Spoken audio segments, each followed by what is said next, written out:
Afin de signifier cette communion, Dieu a aussi institué pour ce sacrement des signes qui s'y prêtent parfaitement et qui, par leur forme, nous incitent et nous poussent à une telle communion. En effet, le pain est fait de l'amalgame de nombreux petits grains de blé, et les corps de ces grains donnent une seule miche de pain, dans laquelle chaque grain perd son corps et sa forme pour prendre forme de pain. De même, les grains de raisin, en perdant leur forme, prennent la forme unique de cette boisson qu'est le vin. C'est la même transformation qui doit s'opérer et s'opère en nous lorsque nous faisons bon usage de ce sacrement. Le Christ, avec tous les saints, prend notre forme par amour pour nous, il combat avec nous contre le péché, la mort et toute forme de mal. Ainsi, enflammés par l'amour, nous prenons sa forme, nous nous en remettons totalement à sa justice, à sa vie et à son salut. Par la communauté de ses biens et de notre malheur, nous sommes alors tous de la même pâte, un seul pain, un seul corps, une seule boisson, et nous avons tout en commun. C'est là un grand sacrement, dit saint Paul, Éphésiens 5, 32, que le Christ et l'Église soient une seule chair et un seul corps.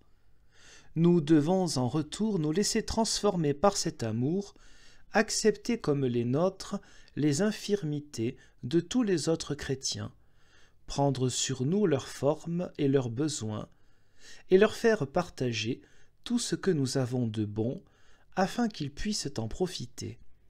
Voilà ce que sont la communion bien comprise et la signification de ce sacrement. Nous sommes ainsi transformés les uns dans les autres, et communion par l'amour sans lequel aucune transformation n'est possible. Le Christ a institué les deux espèces du pain et du vin, de préférence à d'autres, pour manifester encore une fois cette même union et communion inhérente à ce sacrement.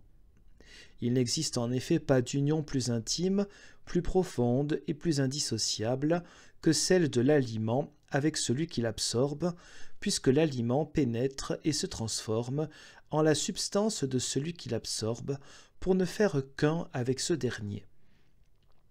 D'autres manières de réunir, par exemple avec des clous, de la colle, de la ficelle ou autre, ne transforment pas les objets ainsi assemblés en un tout indissociable. C'est ainsi que dans le sacrement, nous aussi nous sommes unis au Christ et formons un corps unique avec tous les saints, de sorte qu'il se charge de nous, agit pour nous, comme s'il était ce que nous sommes. Référence à Philippiens 2, verset 7, Hébreux 2, verset 13. Et que ce qui nous atteint l'atteignait lui aussi, et même plus que nous. À notre tour, nous pouvons agir comme lui, comme si nous étions ce qu'il est. Ce qui arrivera à la fin, où nous le serons semblables, comme le dit saint Jean. Nous savons que, lorsqu'il sera manifesté, nous lui serons semblables. Première lettre de Jean, chapitre 3, verset 2. Tant est totale et profonde la communion qui nous lie au Christ et à tous les saints. En effet, si nos péchés l'assaillent, en revanche sa justice nous protège. En effet, l'union met tout en commun jusqu'à ce que le Christ élimine totalement le péché en nous et qu'il nous rende semblables à lui au dernier jour.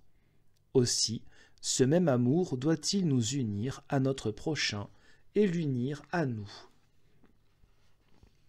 En outre, le Christ ne s'est pas contenté d'instituer purement et simplement ces deux espèces, mais c'est vraiment sa chair véritable et naturelle qu'il nous a donnée dans le pain, et c'est vraiment son sang véritable et naturel qu'il nous a donné dans le vin, afin de nous donner un sacrement ou signe parfait.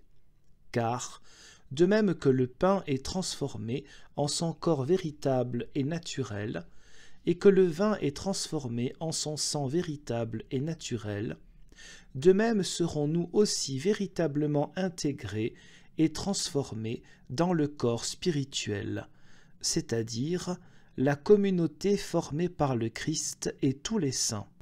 Par ce sacrement, nous serons également établis dans toutes les vertus et les grâces du Christ et de ses saints, de la même manière, nous l'avons dit plus haut, que, devenu membre d'une cité, le bourgeois bénéficie de la protection et des franchises attachées à cette cité et à toute sa communauté.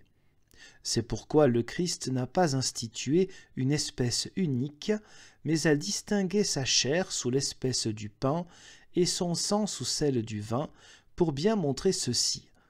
Ce ne sont pas seulement sa vie et ses bonnes œuvres, signifiées par la chair et accomplies dans la chair, mais aussi sa passion et son martyre, désignés par son sang. Passion dans laquelle son sang a été répandu, qu'il veut faire nôtre et auquel il nous appelle pour que nous en jouissions et bénéficions.